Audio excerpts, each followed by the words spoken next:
6절로 13절까지 말씀이 되겠습니다.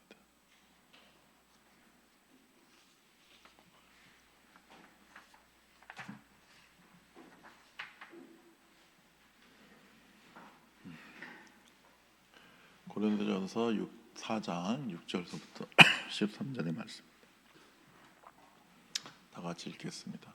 형제들아, 내가 너희를 위하여 이 일에 나와 아볼로를 들어서 본을 보였으니 이는 너희로 하여금 기록된 말씀 밖으로 넘어가지 말라 한 것을 우리에게서 배워 서로 대적하여 교만한 마음을 가지지 말게 하려 함이라. 누가 너를 남달리 구별하였느냐? 내게 있는 것 중에 받지 아니한 것이 무엇이냐? 내가 받았은지 어찌 받지 아니한 것 같이 자랑하느냐? 너희가 이미 배부르며 이미 풍성하며 우리 없이도 왕이 되었도다. 우리가 너희와 함께 왕노로 사게 하여 참으로 너희가 왕이 되기를 원하노라. 내가 생각하건대 하나님이 사도인 우리를 죽이기로 작정된 자같이 끄트머리에 두셨으며 우리는 세계 곧 천사와 사람에게 구검거리가 되었노라. 우리는 그리스도 때문에 어리석거나 너희는 그리스도 안에서 지혜롭고 우리는 약하나 너희는 강하고 너희는 존귀하나 우리는 비천하여 바로 이 시간까지 우리가 줄이며 목마르며 헐벗고 매맞으며 정처가 없고 또 수고하여 친히 손으로 일을 하며 모욕을 당한 즉 축복하고 박해를 받은 즉 참고 비방을 받은 즉 곤면하니 우리가 지금까지 세상의 더러운 것과 만물의 찌꺼기 같이 되었도다. 아멘. 고린도 교인들에게 심각한 문제가 있었는데 그 중에 하나가 바로 교만이었습니다. 고린도 전서를 보면 바울이 그들이 그 은사 문제로 다툼이 많고 어지럼이 많고 무질서한 걸 보고 은사에 대해서 쫙 정리를 해주지 않습니까? 그러니까 이 고린도 교회는 그 특별하게 이 은사 받은 사람들이 많이 있었던 것 같습니다. 특별히 신유의 은사라든지 예언의 은사를 받은 사람들은 교만해지기 쉽죠. 이런 사람들은 자기가 영적으로 아주 엄청나게 고차원적인 그리고 아주 영적으로 아주 거장이 된 거라고 엄청난 착각을 해요. 여러분, 이렇게 은사가 많은 거, 은사가 충만한 거는 이 영적 세계에서는요 아주 초보 수준이에요. 이 은사는 육에 임하는 거예요. 여러분, 마태복음 7장 22절에 보면 마지막 때에 주의 이름으로 우리가 귀신을 쫓아냈습니다. 우리가 주의 이름으로 권능을 행했습니다. 그런데 주님께서 그 사람들에게 내가 너희를 도무지 알지 못한다고 그랬어요. 주님이 그들을 부정하셨는데 그들에게는 어쨌거나 귀신을 쫓아낼 능력이 있었고 여러 가지 권능을 행할 능력이 있었단 말이에요. 여러분, 스님들도 축사하는 스님들이 있어요. 스님들도 병 고치는 스님들이 있어요. 여러분, 아프리카의 그 무당들 보면 그 사람들이 병도 못 고치고 예언도 못 하는데 사람들이 추종하겠어요? 아무 능력이 없는데 사람들이 그들을 따르겠냔 말이죠. 능력이 있어요. 그래서 무당들도 다 예언하고 점치는 사람들도 예언하고 심령술사들이 암도 막 고쳐요. 제가 그 다큐멘터리로 봤는데 막 배 안에 있는 그 위암 같은 걸 손으로 집어넣어가지고 뱃속에 집어넣어서 막 암덩이를 끄집어내더라고요. 그리고 물로 이렇게 배를 쓱쓱 문지르면 그 갈라졌던 배가 그냥 순식간에 아물어버려요.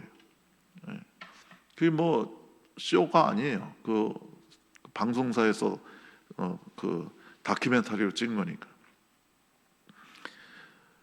그래서 여러분과 제가 이 은사가 임했다고 해서 절대 교만해지면 안 되는 겁니다.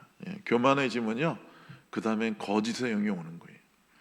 그 열왕기상 22장에 보면요 그 아합이 그 아람 사람들에게 가서 전쟁을 일으키려고 그래요. 그때 이제 동맹을 맺은 남유다의 여호사밧 왕이 오니까 여호사 왕 보고 우리 같이 아람에 가서 저 아람 군대를 쳐보시자고 그렇게 권해요. 이 아합 왕은 무지 악한 왕이었지만 여호사밧 왕은 아주 경건하고 주님을 잘 섬기는 그런 복된 왕이었어요. 그래서 여호사밧 왕이 그러면 내가 가긴 가겠는데 그래도 하나님께 먼저 물어봅시다. 이 전쟁에 우리가 가야 될지 말아야 될지 하나님께서 승리를 주실 것인지 한번 물어봅시다. 그랬더니 아합이 400명의 선지자를 모아요. 근데 그 400명의 선지자들이 하나같이 이 전쟁에 나가시라고, 그러면 하나님께서 아람 군대를 쳐부셔 주실 거라고. 그 중에 시드기야라는 선지자는 막 철 그 기계 같은 걸 하나 가져와 가지고 이렇게 철로 그 아람 군대를 쳐부실 거라고. 그러니까 왕이시여 출전하시라고. 근데 여호사밧 왕이 보니까 뭔가 좀 찝찝해요. 뭔가 이게 믿음이 안 가, 선지자들이 예언하는 게. 그래서 또 다른 선지자는 없습니까? 하고 물어봐요. 400명이 와서 벌써 예언을 했는데도. 그러니까 아합이 뭐라고 그러냐면 미가야라는 선지자가 하나 있긴 있는데 내가 그놈을 미워합니다. 왜요? 그놈은 나한테 좋은 예언을 한 적이 없습니다. 맨날 안 좋은 예언하고 막 저주하고. 그래서 내가 미워합니다. 그러니까 여호사밧이 왕은 그런 말 하지 마십시오. 왕한테 그런 말을 함부로 할 수 있는 사람이라면 참된 종입니다. 부르십시오. 그러니까 아합이 사신을 보내요. 근데 이 사신이 가가지고 미가에게 조언을 해요. 아람 군대를 칠 거냐 말 거냐 이거 가지고 다른 선지자들은 다 좋게 얘기했다. 그러니까 너도 웬만하면 좋게 얘기해라.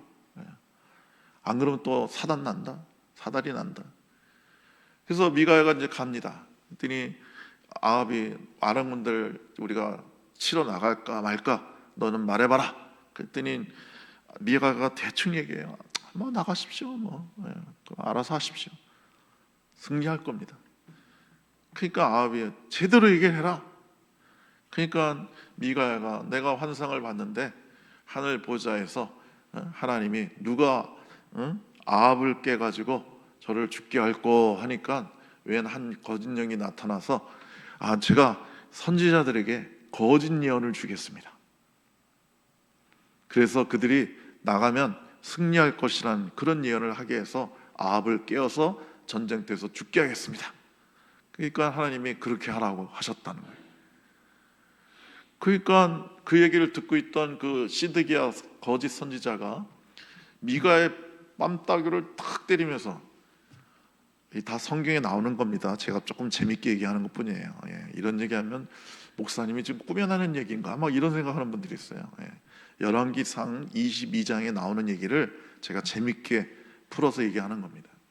뺨따귀를 탁 때리면서 여호와 영이 나로 말미암지 않고 어디 너에게 그런 예언을 주셨다는 것이냐, 이런 말을 해요. 그럼 얼마나 교만한 거예요.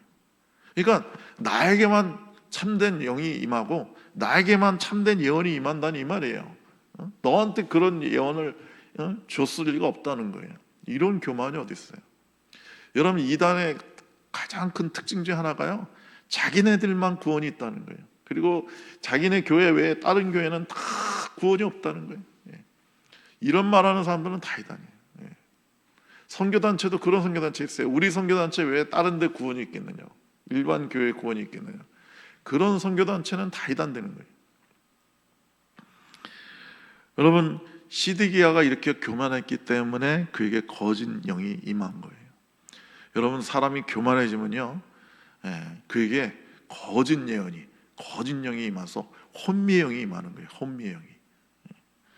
그러니까 여러분과 저는 이렇게 신비한 은혜를 체험하고 신비한 은사를 가졌다 할지라도 우리는 철두철미하게 낮아지고 겸손해져야 되는 거예요. 저는 아무것도 아닙니다. 저는 죄인입니다. 이렇게 하나님 앞에 낮은 마음을 갖고 있어야 참된 영이 임하고 참된 성령께서 온전한 예언의 말씀을 주신다는 말씀이죠. 여러분, 잠언 16장 18절에 교만은 패망의 선봉이요 거만한 마음은 넘어짐의 아짬이라 그랬어요. 여러분, 교만은 모든 죄의 근본이에요. 아담과 하와가 선악과 왜 따먹었어요? 마귀가, 뱀이 속였잖아요. 이거 따먹으면 하나님처럼 될 수 있다고.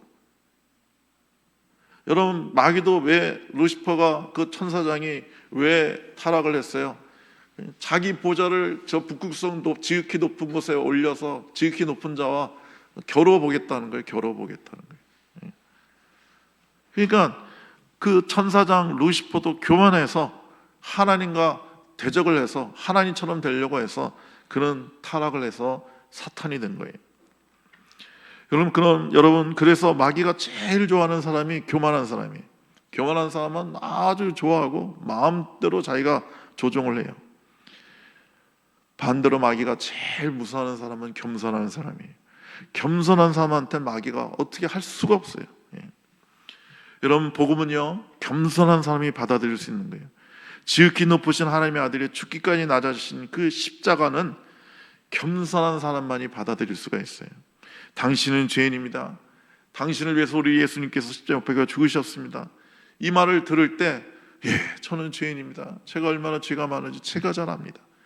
이렇게 겸손하게 자기가 죄인임을 인정하는 사람만이 복음을 받아들일 수 있는 거예요. 그래서 제가 교도소 가서 제가 몇 번 설교해 봤는데, 교도소에 있는 사람들은 다 인정해요. 당신 죄인이라고 하면, 아니요, 내가 무슨 죄가 많았어요, 이런 사람 아무도 없어요. 그래서 그분들은 아주 쉽게 복음을 받아들입니다. 그래서 내가 세상에서 방황할 때 난 주님을 몰랐었네, 이 찬양하는데 얼마나 울면서 부르는지 몰라요. 고린도 교인들은 얼마나 교만했던지 오늘 성경에 보니까 기록한 말씀 밖으로 넘어갔다고 되어 있어요. 즉 성경에 뭐라고 쓰였든 관계하지 않고 자기 생각대로 신앙생활 했던 거예요. 하나님 말씀대로 믿음 생활한 게 아니라 그냥 자기들이 내가 계시 받았다, 하나님 말씀하셨다 그러면서 지 멋대로 성경을 해석하고 그것이 서로 옳다고 주장하면서 막 다툼이 있었던 거예요. 여러분 주의 재림이 가까울수록, 세상의 종말이 가까울수록 이단들이 많이 있을 겁니다. 이단과 사이비가 많을 거예요. 주님이 예언하셨잖아요. 거짓 선지자들이 일어날 것이라, 적그리스도가 일어날 것이라. 여러분 이단은요, 성경을 말하지 않는 게 아니에요. 성경을 얘기해요. 근데 한쪽 면만 막 강조하죠. 그래서 예수님 당시에 그 사두개파 그 이단들은 뭐라고 그랬어요? 천사가 없대요. 천국이 없대요. 이 세상이 전부라는 거예요. 천국과 지옥 그런 거 없다는 거예요.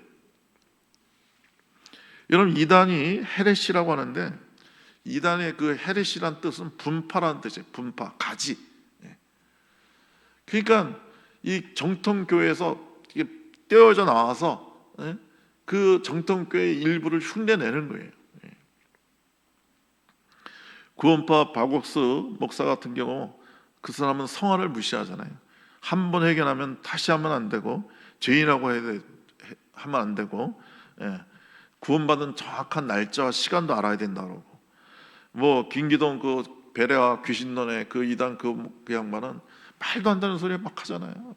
귀신은 사람이 120세까지 살지 못하고 죽은 사람이 영원히 귀신이라고. 그 성경을 지 멋대로 그냥 해석하는 거예요. 그러니까 이런 사람의 문제가 뭐냐면 제대로 신학 공부를 안 해서 이런 소리를 하는 거예요.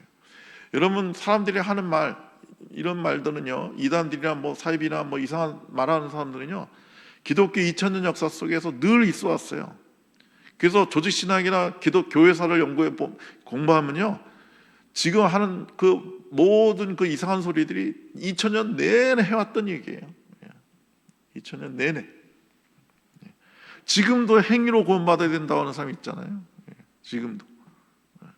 예수님 당시 그 사도 바울 당시에 그 행위를 강조하는 사람 때문에, 그래서 바울은 미친 듯이 평생 외쳤잖아요. 오직 믿음으로 구원받는다. 근데 그 당시에 그 바울도 비난받았잖아요. 그 얘기해가지고. 마르틴 루터도 그 얘기에서 비난받았잖아요. 오직 믿음이다, 오직 성경이다, 오직 믿음으로 구원받는다. 근데 그 당시에 그 가톨릭에서는 그 마르틴 루터를 파면시키잖아요. 넌 이단이라고 그러고.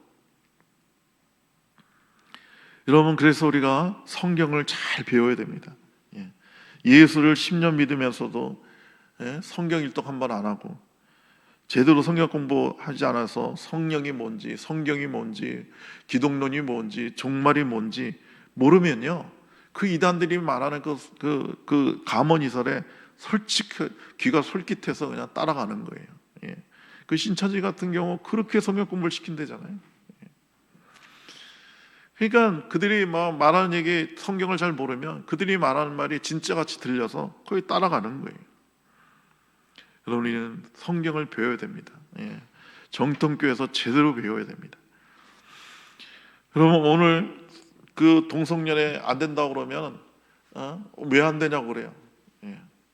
그 성경에 동성연애는 죄라고 써 있지 않냐 그러면 그거야 2000년 전에 쓰여진 게 그 당시 문화에서 동성연애는 절대 용납 안 하니까 그 당시 문화에서 쓰여진 성경을 가지고 2000년 전에 쓰여진 성경 가지고 그걸 오늘날도 적용하면 되느냐고 이런 소리들을 해요. 예.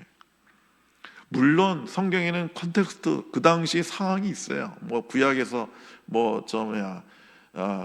고기 먹을 때 쪽지지 않고 대생이지 않은 고기는 먹지 말라 하는 것처럼 뭐 상황이 있긴 있어요. 그러나 대본의 말씀은 영원한 계시예요. 계시는 뭐예요? 시대와 상황과 모든 걸 초월해서 언제나 적용되는 것이 바로 계시고 하나님의 말씀인 거예요. 2000년 전에 동성연애는 죄라고 말했던 그 말씀이 오늘날도 똑같이 적용되는 거예요. 두 번째, 그들이 교만했던 이유는 자기들의 모든 은사와 축복들이 자기들이 잘나서 자기들에게 비롯됐다고 여겼기 때문에 교만했던 거예요. 7절에 보면 누가 너를 구별하였느냐 내게 있는 것 중에 받지 않은 것이 무엇이뇨 내가 받았은지 어찌 받지 아니한 것 같이 자랑하뇨. 그러니까 하나님의 은혜로 받아놓고 그것을 마치 하나님께 받지 않은 것처럼 자기들이 잘나서 그런 게 있는 것처럼 그렇게 자랑하고 다녔단 말이에요. 여러분, 인간은 스스로 구원하지 않습니다. 오직 구원은 하나님의 선물인 거예요. 오직 하나님의 은혜인 거예요. 그래서 우리는 자랑할 게 없어요. 여러분과 제가 어머니 뱃속에서 출생하면서 내가 출생할 때 내가 힘 좀 썼다고, 내가 어머니 도와줬다고, 내가 그 몸을 잘 비틀고 뭐 이렇게 해가지고 내가 순산해서 나온 거라. 이런 미친 소리 하는 사람이 누가 있어요? 태어날 때는 아무것도 한 게 없어요. 오로지 어머니 혼자 고생하신 거예요. 여러분, 겸손은 내게 있는 것이 다 하나님이 주신 것이라는 것을 아는 것이 겸손이에요. 하나님이 주시지 않은 것은 하나도 없다는 것을 깨닫는 것이 겸손입니다. 가끔 제가 그 재밌는 얘기 들어요. 그 엄마하고 그 애들은 교회 다녀서 믿음 생활이 좋아가지고 식사기도 하는데 애들이 식사기도 할 때 하나님 이렇게 맛있는 거 주셔서 감사합니다 그러면 그 안 믿는 남편들이 아버지가 막 화낸대요. 야, 나한테 감사해야지 왜 하나님께 감사하냐고. 내가 열심히 일해가지고 번 돈으로 이 음식 사주는 건데. 근데 그 남편은 모르는 거예요. 자기가 열심히 일할 수 있다는 것 자체가 하나님의 은혜라는 걸. 아니, 자기가 병들어봐요, 나라가 망해봐요, 전쟁이 나봐요, 무슨 일을 할 수 있어요? 그러니까 모든 것이 하나님의 은혜인 겁니다. 우리 몸이 자랄 수 있고 우리가 숨을 쉬는 거 하나님 우리에게 공기를 주셔서요. 우리가 먹고 마시는 모든 것 다 하나님이 주신 거잖아요. 채소나 고기나 물고기나 다 하나님이 주신 거예요. 오늘의 내가 이룬 모든 것은 주님의 은혜이고 부모와 스승과 친구들의 은혜라는 것을 알고 감사해야 돼요. 그런 사람이 바로 구원받은 사람입니다. 여러분, 미국의 그 콘틀라토, 소프라노가 아니라 콘틀라토, 그러니까 콘틀라토는 여성 저음으로 부르는 성악가를 콘틀라토라고 해요. 그 유명한 여자가 있어요. 마리안 앤더슨이라고 1950년대 미국에서 가장 유명한 흑인 성악가였어요. 이 사람이 얼마나 대단하냐면 그 토스카니가 무슨 말이냐면 한 세계에 한 번 나올까 말까 그런 아름다운 목소리를 가진 사람이라고. 오늘날니까 우리나라의 조수미 같은 사람이죠. 이 사람은 그 당시에 인종차별이 그렇게 심했던 그 당시에도 그 대통령 앞에서, 영국 국왕 앞에서 찬양 노래를 했고요. 신앙이 좋은 사람이었어요. 그 다음에 백인들 앞에서 찬양을 못한다고 하니까 이 사람이 그 워싱턴 링컨 동산 밑에서 그 8만 명의 군중들을 모아놓고 거기서 노래를 하는 사람이었어요. 그러니까 그 오페라 전문 기자가 인터뷰를 요청하면서 그에게 예전된 질문을 합니다. 당신 인생 중에서 가장 행복했을 때가 언제였습니까? 라고 질문을 해요. 근데 기자는 예상을 했어요. 왜냐하면 이 마리 앤더슨을 늘 쫓아다녔거든요. 마리 앤더슨이 하는 공연을 거의 다 이 기자가 봤어요. 그래서 아마 이 사람은 그렇게 얘기했어. 이 기자는 예상하기를 그 링컨 동상 앞에서 8만 명을 모아놓고 그 찬양했을 때, 노래했을 때 그때 막 제가 우는 걸 봤거든요. 그러니까 무대 끝나고 감격해서. 그러니까 그때를 아마 얘기하겠지 하고 질문을 했더니 예상과 다르게 이 마리아 앤더슨이 뭐라고 그러냐면, 제 일생에서 가장 행복했던 순간은 늙으신 제 어머니께 엄마, 이제 더 이상 남의 빨래 하지 않아도 됩니다. 제가 생활비 다 드릴게요. 이 말을 했을 때가 최고로 기쁘고 행복했다는 거예요. 여러분, 인종차별을 당하면서 오직 기도와 사랑으로 그 마리아 앤더슨을 양육해준 어머니, 그 어머니를 마리아 앤더슨은 기억하고 있었고 고마워하고 있었고, 그 어머니의 수고를 덜어드렸을 때 제일 행복했다고 그렇게 고백한 거예요. 그러니까 앤더슨은 한 거야. 이 내 모든 것이 어머니 때문이라는 걸, 어머니의 기도 덕분이라는 걸. 여러분, 오늘날 성공하고 오히려 자기를 키운 부모와 도와준 사람을 잊어버리고 교만한 사람이 얼마나 많아요. 쉽게 가난하고 어려운 사람, 저것들은 게을러서 저렇다고, 그렇게 교만한 사람이 얼마나 많습니까? 인생의 성공은 겸손과 자기에게 은혜와 도움을 준 사람들을 잊지 않고 감사하고 보답하고 도움을 받은 만큼 다른 사람을 돕는 데 있는 것입니다. 여러분, 누가복음 17장에 보면 10명의 문둥병, 한센신병자가 와서 예수님께 치유해달라고 그래요. 그러니까 예수님께서 제사장에 가서 네 몸을 보이라. 그러니까 가는 도중에 10명이 문둥병이 나요. 그런데 그 중에 딱 한 명, 사마리아인만 돌아와서 예수님 병 고쳐주셔서 감사합니다 그래요. 그러니까 예수님 물어봐요. 나머지 9명은 어디 있느냐? 그러니까 예수님이 질문한 거예요. 아니, 그들은 고마워하지 않고 감사하지 않고 어디 간 거냐? 고린도 교인들은 자기가 바울의 전도받고 구원받은 사실조차도 잃어버리고, 바울이 뭐 대수냐? 나는 아볼로파다, 나는 예수파다, 그러면서 교만했던 거예요. 나는 바울을 능가하는 예수파다, 예수의 제자다, 이렇게 얘기했던 거예요. 바울은 그들이 얼마나 자기들의 은사와 지식을 가지고 자랑했는지 오늘 본문에 보면 그들이 왕노릇한다까지 얘기하잖아요. 여러분, 인간은 기회만 되면 왕이 되려고 그래요. 그냥 그래서 사람들이 최고로 마지막으로 원하는 게 권력이라고 그러잖아요.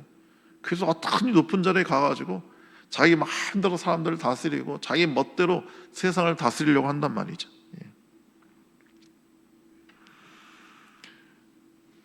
그런 고린도 교인들 앞에 바울은 자기가 얼마나 낮은 삶을 살고 있는지를 말하고 있지 않습니까? 그가 얼마나 낮아졌는지, 얼마나 약하고 비천하고 목마르고 헐벗고 매맞고 정처 없이 돌아다니는지, 복음을 전하면서 대접받기보다는 오히려 스스로 자기가 텐트 메이커, 그러니까 장막 만든 일을 하면서 그렇게 수고하면서 자기의 그 여행비, 전도비를 다 충당해서 살잖아요.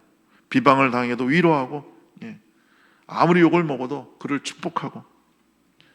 바울은 화려하고 존경받으면 살 수 있었어요. 당대 치고약자고, 랍비였고 바리새파였어요. 그러니까 얼마든지 편안하게 살 수 있었지만 그는 복음을 위해서 자신의 모든 걸 포기하고 생명을 살리기 위해 자기는 예수님처럼 한없이 낮아져서 사람들을 섬기고 또 섬겼던 거예요. 바울은 그걸 자랑하는 거예요. 내가 얼마나 낮아졌는지를. 그러면서 본문 6절에서 나와 아볼로가 본을 보였다라고 얘기하고 있습니다. 여러분, 교인도 교인들의 교만과 잘못에 대해서 말로 책망하고 훈계도 할 수 있지만 이 한마디가 가장 강력한 도전이에요. 내가 본을 보이지 않았냐? 내가 어떻게 믿음 생활해야 될지, 어떻게 겸손히 주님을 섬겨야 될지 내가 본을 보이지 않았느냐? 나와 아볼로가 똑같이 본을 보이지 않았느냐? 여러분, 여러분의 삶이, 여러분의 신앙이 다른 사람들에게 볼 때, 다른 사람이 볼 때 본이 돼야 돼요. 교회에서 저 사람처럼 예수 믿으면 된다라고 말할 수 있냐는 거예요.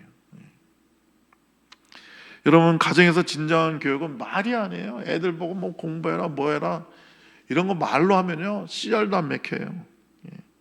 아이들에게 본을 보여주면 되는 거예요. 아이들에게 진실한 모습을 보여주면 되는 거예요. 아이들 앞에서 성경을 읽고 기도하고 남 험담하지 않고 욕하지 않고.